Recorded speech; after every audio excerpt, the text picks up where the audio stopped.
ಈ ಜಾರಕಿಹೊಳಿ ಸಾಮ್ರಾಜ್ಯ ಎಲ್ಲಿಂದ ಬಂತು, ಯಾಕೆ ಬಂತು, ಎಲ್ಲಿಗೆ ಹೋಗಿ ಮುಡಿತು, ಎಲ್ಲಿ ಹೋಗಿ ಈಗ ಮುಟ್ಟಾಕತೈತಿ, ಏನು ಸೇವೆ ಕೊಡಾಕತೈತಿ ರಾಜ್ಯದ ಜನತೆಗೆ. ಬೆಳಗಾವಿ ಜಿಲ್ಲೆಯಲ್ಲಿ ಅಂತೂ ಜಾರಕಿಹೊಳಿನ ಟೀಕೆ ಮಾಡೋರನ್ನ ಭಾಳ ಮಂದಿ ಆಗ್ಯಾರ್ರಿ. ಆ ಟೀಕೆಗೆ ತಳನೂ ಇಲ್ಲ, ಬುಡನೂ ಇಲ್ಲ. ಟೀಕೆ ಮಾಡೋಕ್ಕೂ ಒಂದು ಸ್ವಲ್ಪ ಮರ್ಯಾದೆಯೇ ಒಂದು ಟೀಕೆ ಇರಬೇಕು. ಬೆಳಿಗ್ಗೆ ಎದ್ದ ತಕ್ಷಣ ಬೊಗಳೋದನ ಏನು ಅಂತಾದ ಅನ್ಯಾಯ ಮಾಡ್ಯಾರ ಬೇಕಲ್ಲ, ತೋರಿಸ್ಕೊಡ್ಬೇಕು, ಉಯ್ತು ಪ್ರೂಫ್ ತೋರಿಸ್ಬೇಕು. ಬರೀ ಎಲ್ಲರೇ ಕುತ್ಕೊಂಡು ಒಂದು ಡಂಬಾಚಾರದ ಮಾತುಗಳನ್ನು ಒಂದು ಯೂಟ್ಯೂಬ್ ಮುಖಾಂತರ ಹೇಳಬಾರ್ದು. ಈ ಜಾರಕಿಹೊಳಿ ಸಾಮ್ರಾಜ್ಯ ಇವತ್ತು ಬೆಳಗಾವಿ ಜಿಲ್ಲೆಗೆ ಕೊಟ್ಟಂಥ ಕೊಡುಗೆ ಯಾವ 50 ವರ್ಷದ ರಾಜಕಾರಣ ಕೊಟ್ಟಾನ. ಇವತ್ತು ನೇರ ಇವತ್ತು ಬಹಿರಂಗ ಸವಾಲದೊಂದಿಗೆ ಬಂದೇನೆ. ಈ 5 ಸಹೋದರರಿಗೆ 5 ಸವಾಲುಗಳು. ಏನು 5 ಸವಾಲುಗಳು?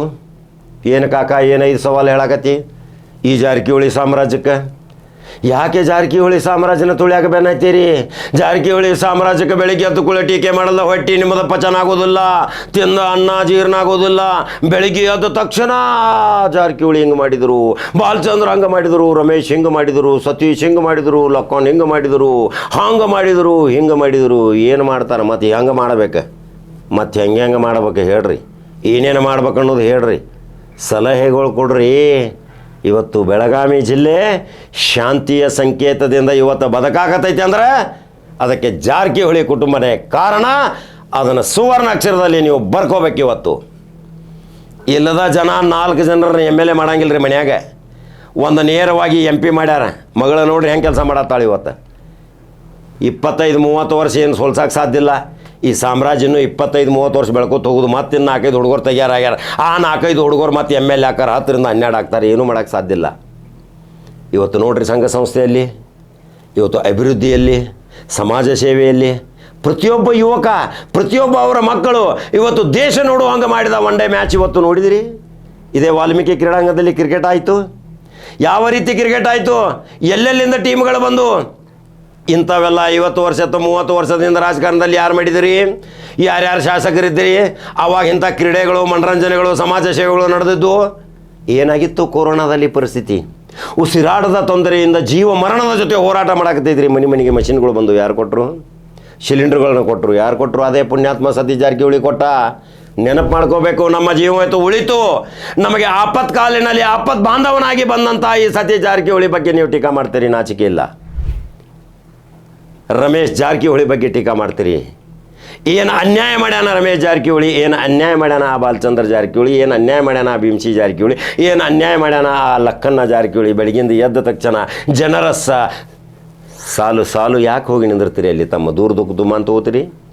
ಇದೇ ಬಾಲಚಂದ್ರ ಮನೆಯಿಂದ ಹೊರಗೆ ಬರುವಾಗ 10,000 ಮಂದಿ ನಿಂತಿರ್ತೈತಿ. 10,000 ಮಂದಿಗೆ 4-5 ತಾಸಿನ ಮುಗಿಸ್ನ. ಯಾರು ಮಾಡ್ತೀರಿ ಹಂಗೆ? ಜನತಾ ದರ್ಶನ್ ಹಿಂಗೆ ಎಂದಾದರೂ ನೋಡಿದ್ರಿ? ಸತೀಶ್ ಜಾರಕಿಹೊಳಿ ಮನೆಗೆ ಹೋಗ್ರಿ 1000 ಜನ, ಬೆಂಗಳೂರಿಗೆ ಹೋಗಿ 1000 ಜನ, ಊಟ ಉಪಚಾರ ನಾಷ್ಟ ಹೊಟ್ಟೆ ತುಂಬ. ಆಸ್ಪಾಸ್ ಯಾವುದೂ ಹೋಟೆಲ್ ಇಲ್ಲ. ಯಾಕ್ರಿಪ್ಪ ಇಷ್ಟೆಲ್ಲ ಸೇವೆ ತೊಗೋತೀರಿ, ಇಷ್ಟೆಲ್ಲ ಕೆಲಸ ತೊಗೋತೀರಿ, ಆ ವಿರೋಧಿಗಳು ಟೀಕೆ ಮಾಡ್ತೀರಿ, ಮತ್ತು ಗೆದ್ದ ಮೇಲೆ ಹೋಗಿ ಗಬಕ್ಕನ ಹೋಗಿ ಮಾಲಿ ಹಾಕ್ತೀರಿ. ಮೊಟ್ಟ ಮೊದಲನೇ ಮಾಲಿ ಶಾಲೆ ಹಾಕವ್ರೆ ನೀವು. ಇವತ್ತು ಎಚ್ಚರಲ್ಲೇ ಇರ್ಬೇಕು. ನೀವು ನಿಮ್ಮ ತೋರಿಕೆಗಾಗಿ ಒಳಗೆ ಗುಪ್ತ ಮತದಾನ ಅಲ್ಲಿ ವಿರೋಧ ಮಾಡೋದು, ಗೆದ್ದ ತಕ್ಷಣ ಎಲ್ಲರಿಗಿಂತ ಮುಂಚಿತ ಮಾಲಿ ಮತ್ತು ಹಾರ ಹಾಕೋದು. ಇಂಥವ್ರಿಂದ ಎಚ್ಚರ ಇರ್ಬೇಕ್ರಿ ಜಾರಕಿಹೊಳಿ ಕುಟುಂಬದವ್ರು. ಭಾಳ ಕಿಡಿಬಿಡಿಕೆ ಆಟ ನಂಗೆ ಮಾಡ್ತಾರೆ. ಆಯಾರಾಮ್ ಗೊತ್ತೈತಿರಲ್ಲ, ಹಗಲಿ ಒಂದು ಹೇಳ್ತಾರೆ, ರಾತ್ರಿ ಒಂದು ಹೇಳ್ತಾರೆ.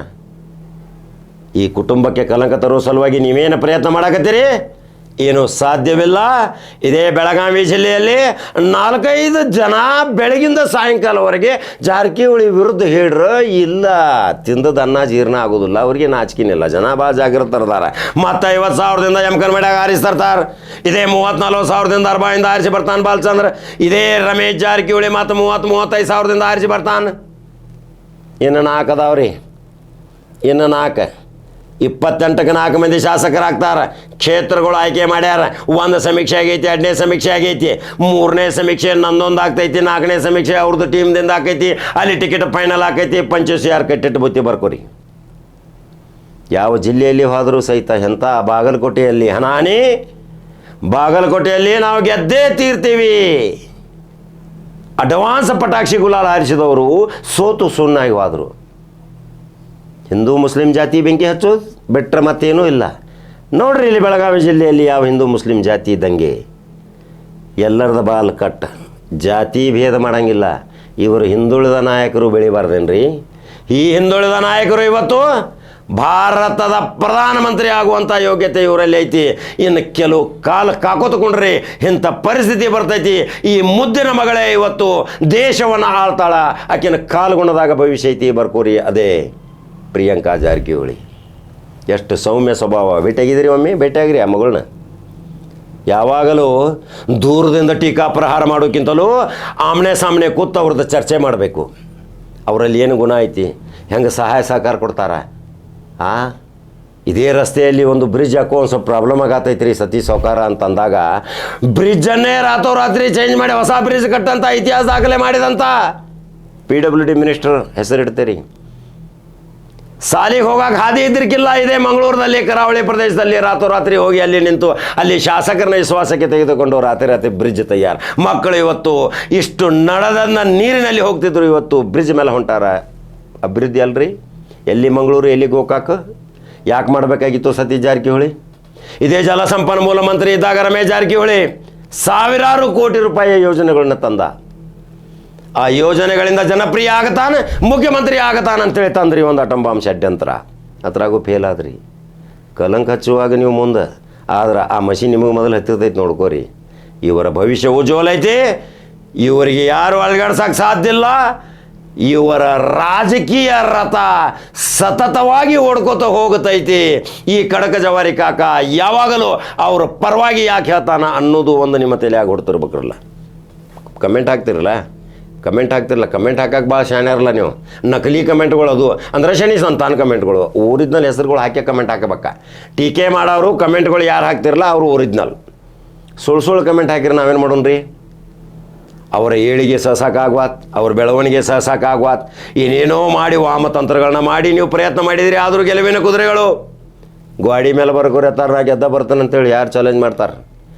ಇಂಥ ಈ ಜಾರಕಿಹೊಳಿ ಸಾಮ್ರಾಜ್ಯಕ್ಕೆ ಕಲಂಕ ತರುವ ಸಲುವಾಗಿ ಇದೇ ಬೆಳಗಾವಿ ಜಿಲ್ಲೆಯಲ್ಲಿ ಟೀಕೆಗಳು ಮಾಡುವಂಥ ಒಂದು ಗ್ಯಾಂಗ್ ತಯಾರಾಗೈತಿ. ಆ ಟೀಕೆಗಳು ಮಾಡುವಂಥ ಗ್ಯಾಂಗ್ ಹಿಂದೂ ಇಲ್ಲ, ಮುಂದೂ ಇಲ್ಲ. ಬರೀ ಬಗಳೋದು. ರಾಜ್ಯಾದ್ಯಂತ ಯಾರಾದ್ರೂ ಬೇರೆ ಜಿಲ್ಲೆದಾಗ ಟೀಕೆ ಮಾಡ್ತಾರೆ ಅವ್ರು. ಇಲ್ಲಿ ಯಾಕೆ ಟೀಕೆ ಮಾಡ್ತಾರ? ಈ ಸಾಮ್ರಾಜ್ಯ ದೇಶಕ್ಕೆ ಹೋಗೈತಿ, ತುದಿ ತಲುಪೈತಿ. ಆ ಮಗಳ ದೇಶ ಆಳ್ತಾಳ ಬರ್ಕೋರಿ ಭವಿಷ್ಯ ಐತಿ. ಇವತ್ತು ನೋಡಿದಿರಿ ಆ ಸಣ್ಣ ಹುಡುಗ ರಾಹುಲ್ ಜಾರಕಿಹೊಳಿ ಒಂದು ಕ್ರಿಕೆಟ್ ಆಟ ಮೊನ್ನೆ ಮಾಡಿದ್ದು ನೋಡಿದ್ರೆ ದೇಶ ನೋಡಾಕೈತ. ದೇಶ ಅಮಿತ್ ಶಾನ ಮಗ ನೋಡಿದೆ ಯಾರಪ್ಪ? ರಾಹುಲ್ ಜಾರಕಿಹೊಳಿ. BCCI ಅಧ್ಯಕ್ಷ ವಿಚಾರ ಮಾಡ್ತಾನೆ. ಅಮಿತ್ ಶಾನ ಮಗ ಮಾತಾಡೋಕ್ಕೂ ನೆಟಕ್ಕೆ ಬರೋದಿಲ್ಲ ಅದಕ್ಕೆ. ಅವನು ವಿಚಾರ ಮಾಡ್ತಾನೆ, ಹೂ ಈಸ್ ರಾಹುಲ್ ಜಾರಕಿಹೊಳಿ? ಇದಂಥ ಕ್ರಿಕೆಟ್ ರಾತ್ರಿ ಹೈಮಾಸ್ಕ್ ಬಲ್ಲದಾಗ ಸ್ವಂತ ಖರ್ಚಿನ್ಯಾಗ ಯಾರು ಮಾಡ್ತಾರೆ? ಇದು ಇತಿಹಾಸಗಳು ರೀ, ಬರ್ಕೋರಿ ಇತಿಹಾಸಗಳು. ಕಣ್ಣಿಲ್ಲದವರಿಗೆ ಕಣ್ಣು ಕೊಟ್ಟಂಥ ಪ್ರಿಯಾಂಕಾ ಜಾರಕಿಹೊಳಿ, ವಿದ್ಯಾಭ್ಯಾಸ ಇಲ್ಲದವರಿಗೆ ವಿದ್ಯೆಯ ಫೀಸ್ ಕಟ್ಟಿದಂಥ ಜಾರಕಿಹೊಳಿ ಕುಟುಂಬ, ಹಸಿದವನಿಗೆ ಅನ್ನ ನೀಡಿದರು, ನೀರಾವರಿ ಸೌಲಭ್ಯಗಳನ್ನ ಮಾಡಿದರು, ರೈತಾಪಿ ಜನರ ಕೂಗನ್ನು ವಿಧಾನಸಭೆಯಲ್ಲಿ ಪ್ರತಿಧ್ವನಿಗೊಳಿಸಿದರು, ಕೋಟಿ ಅನುದಾನ ತಂದರು, 1000 ಕೋಟಿ ಅನುದಾನ ತಂದರು ಸಹಿತ ಇನ್ನೂ ಅಭಿವೃದ್ಧಿ ಅಂತೀರಿ. ಮತ್ತೇನಾಗ್ಬೇಕ್ರಿ? ಏನು ಸಿಂಗಾಪುರ, ಥೈಲ್ಯಾಂಡ, ಮಲೇಷ್ಯಾ ಆಗ್ಬೇಕಾ? ನಮ್ಮ ರಾಜ್ಯದ ಜನತೆ, ನಮ್ಮ ಜಿಲ್ಲೆ ಜನತೆ ನೆಮ್ಮದಿಯಿಂದ ಶಾಂತಿಯಿಂದ ಬದುಕಾಕತ್ತಾರ ಅನ್ನೋದನ್ನು ಭಾಳ ದೊಡ್ಡ ಅಭಿವೃದ್ಧಿ ರೀ. ಪ್ರೀತಿ ವಿಶ್ವಾಸದಿಂದ ಇವತ್ತು ನಾವು ಬದುಕಾಕತ್ತೀವಿ, ಅದು ದೊಡ್ಡ ಅಭಿವೃದ್ಧಿ. ಆ ಅಭಿವೃದ್ಧಿ ಮುಂದೆ ಯಾವ ಅಭಿವೃದ್ಧಿ ಅಲ್ಲ. ಟೀಕಾಕಾರರೇ ಎಚ್ಚೆತ್ಕೊಳ್ರಿ. 28ಕ್ಕೆ ಮತ್ತು 11 ಶಾಸಕರಾಗ್ತಾರೆ ಡಜನ್. 29ಕ್ಕೆ ಮಗಳ ಮತ್ತು 3 ಲಕ್ಷ ಆರಿಸಿ ಹೋಗ್ತಾಳೆ. ದೆಹಲಿದಾಗ ಸರ್ಕಾರ ಬಂದರ ಕಿರು ವಯಸ್ಸಿನ ಮಂತ್ರಿಯಾಗಿ ಒಂದು ಸುವರ್ಣಾಕ್ಷರದಲ್ಲಿ ಬರೆದಂಥ ಒಂದು ಇತಿಹಾಸ ದಾಖಲೆ ಮಾಡ್ತಾಳೆ. ಇದು ಜಾರಕಿಹೊಳಿ ಸಾಮ್ರಾಜ್ಯದ ಟೀಕಾ ಮಾಡೋರಿಗೆ ಇವತ್ತು ಎಚ್ಚರಿಕೆ ಕೊಡ್ತಾ ಇದ್ದೀನಿ. ಟೀಕೆ ಮಾಡೋರು ಇದರ ನೇರವಾಗಿ ಡಿಬೇಟಿಗೆ ಬರ್ರಿ. ನಿಮ್ಮ ಕಡೆ ಏನು ಡಾಟಾ ಅದಾವ ತೊಗೊಂಬರ್ರಿ. ನನ್ನ ಕಡೆ ಡಾಟಾ ಇಲ್ಲ, ನನ್ನ ಮೆದುಳ್ದಾಗ ಡಾಟಾ ಐತೆ. ಬಾಯ್ಪಾಟ್ ಹೇಳ್ತಾನೆ ಬರ್ರಿ. ಓಪನ್ ಚಾಲೆಂಜ್, ಬಹಿರಂಗ ಸವಾಲ್. ಯಾರು ಸವಾಲು ಸ್ವೀಕಾರ ಮಾಡ್ತಾರೆ ಬರ್ರಿ.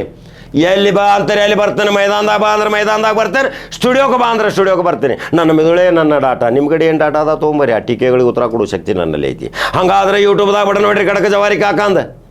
ಮತ್ತೊಂದು ಕಡಕ ಸುದ್ದಿ ಹಂಗೆ ಬರ್ತೀನಿ. ಫೇಸ್ಬುಕ್ ಫಾಲೋ ಮಾಡಿರಿ, ಯೂಟ್ಯೂಬ್ ಫಾಲೋ ಮಾಡಿರಿ, ಬಟನ್ ಹೊಡಿರಿ. ಕಡಕ ಜವಾರಿ ಕಾಕ ರಾಜ್ಯಾದ್ಯಂತ ತಿರುಗಾಡಕತ್ತಾನ, ಇನ್ನೂ ತಿರುಗಾಡ್ತೀನಿ. ಇಂಥ ಸಾಮ್ರಾಜ್ಯಗಳ ಸುದ್ದಿ ಬಹಿರಂಗಪಡಿಸುವುದೇ ನನ್ನ ಕರ್ತವ್ಯ. ನಮಸ್ಕಾರ.